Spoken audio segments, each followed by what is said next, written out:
कूड़े से निकली चुड़ैल। दिल्ली शहर में निकली चुड़ैल। दिल्ली शहर में एक गरीब परिवार रहा करता था।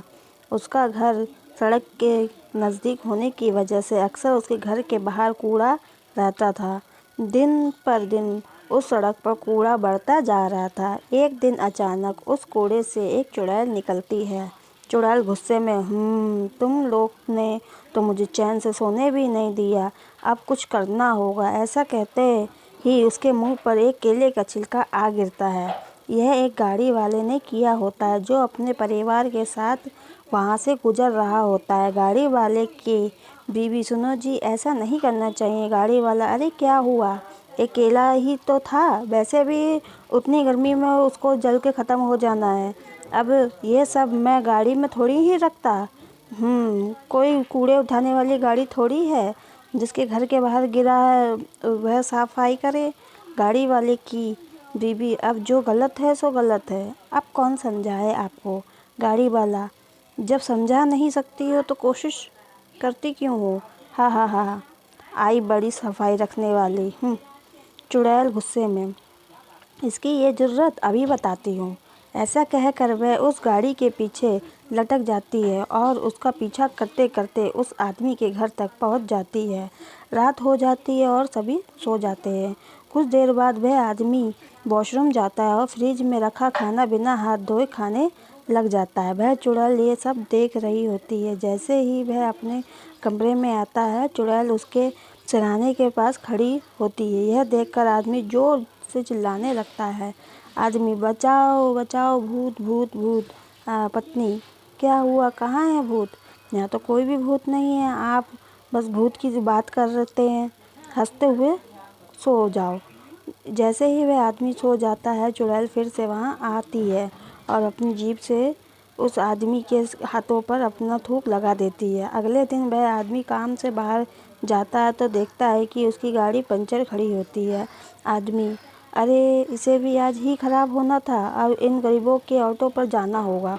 ऑटो चालक, क्या हुआ साहब, आज नहाए नहीं क्या, शरीर से बहुत ज़्यादा बदबू आ रही है। आदमी, तुम अपना काम से काम रखो, बदबू आ रही है, कभी खुद नहाए हो।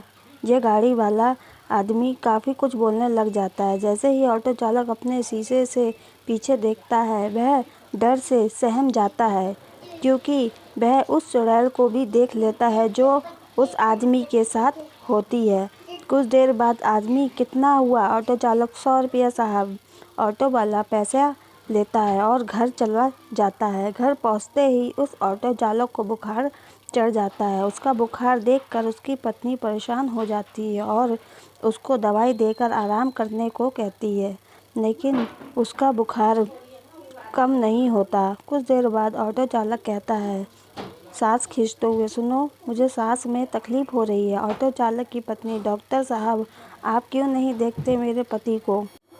डॉक्टर, तुमको नहीं पता कोरोना बीमारी फैली हुई है, अपने चारों ओर देखो, इन सबको बेड भी नहीं मिला, जाओ किसी और हॉस्पिटल में इलाज करवाओ, इसी की वजह से आई हो। पत्नी रोते हुए, मैं आपको कहाँ लेकर जाऊँ, कोई भी हॉस्पिटल खाली नहीं है, अगर आपको कुछ हो गया तो आपके बिना कौन है हमारा। तभी अचानक ऑटो वाला उस चुड़ैल को देख लेता है जो ठीक उसी गाड़ी वाले के साथ खड़ी होती है। ऑटो वाला एकदम डर जाता है और अपनी पत्नी से घर जाने को कहता है। उसकी बीवी ऑटो वाले के कहने पर उसको घर ले जाती है और भगवान के आगे रोने लग जाती है। पत्नी रोते हुए, हे भगवान, ये कैसी बीमारी बना दी आपने, अगर आज मेरे पति को कुछ हो गया तो हम सड़क पर आ जाएंगे, भगवान कहाँ हैं आप, कुछ तो कीजिए। कुछ देर बाद वही चुड़ैल उस घर। चुड़ैल, भगवान को दोष मत दो, ये सब तुम्हारा सबका किया हुआ है, अगर अपने आसपास सफाई नहीं रखोगे तो ऐसी ही बीमारियां बढ़ेंगी। खुले में शौच, कहीं भी थूकना, कहीं भी कचरा फेंक देना और बिना हाथ धोए कुछ भी खा लेना, ऐसी और बीमारियों को जन्म देंगे। मैं तो तुम्हारे घर के बाहर उस कूड़े के ढेर के नीचे सो रही थी, लेकिन इस गंदगी से मुझे जैसी चुड़ैल का रहना भी मुश्किल हो गया। तुम लोग तो इंसान हो, कम से कम तुम तो साफ रख सकते हो।